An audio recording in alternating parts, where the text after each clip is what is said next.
जिंदगी का सबसे बड़ा धोखा यह है, हम सोचते हैं कि कमाया हुआ सुख हमारा अधिकार है और मिला हुआ दुख भगवान की सजा।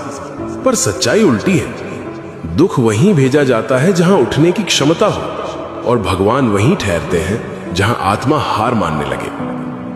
आज जो ये कहानी सुन रहा है, शायद तुम्हारे अंदर भी एक टूटा हुआ हिस्सा होगा। तो ध्यान से सुनो। ये कहानी किसी एक लड़के की नहीं, ये हर उस आत्मा की है जिसे समय ने कड़ा बनाया है।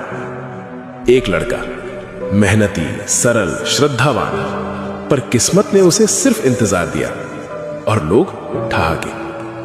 कोई उसका श्रम नहीं देखता, सिर्फ पूछता, भगवान ने तेरे साथ ऐसा क्यों किया? और एक रात उसने आसमान से फुसफुसाया, महादेव, क्या मेरी भक्ति अधूरी थी? जवाब फिर भी खामोशी।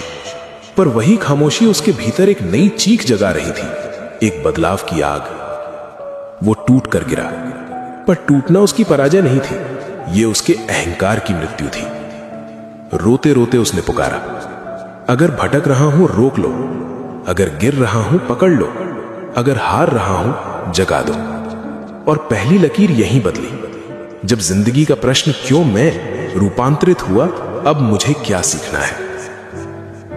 ध्यान की उस रात उसे शब्द नहीं मिले, पर एहसास मिला, साधक, मैं तेरी राह बदलने नहीं आया, तू जिस रास्ते पर है उसी को पवित्र बनाने आया हूं।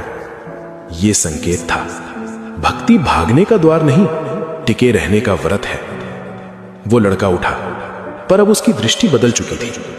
दुनिया जख्म दिखाती रही और वो अपने घावों में दीक्षा खोजने लगा। जिंदगी की असली चाल यही है, दुख मार्ग बदल देते हैं और भक्ति लक्ष्य। महादेव चमत्कार नहीं करते, वो इंसान के भीतर से पशु को हटाकर साधक पैदा करते हैं। जो राह टूटकर छूटी थी, वहीं से अब साधना का प्रथम चरण शुरू होता है। याद रखना, जिस इंसान को वक्त ने गिराया है, उसे भगवान थाम कर उठाते हैं, ताकि वो गिरने वालों को उठाना सीख जाए।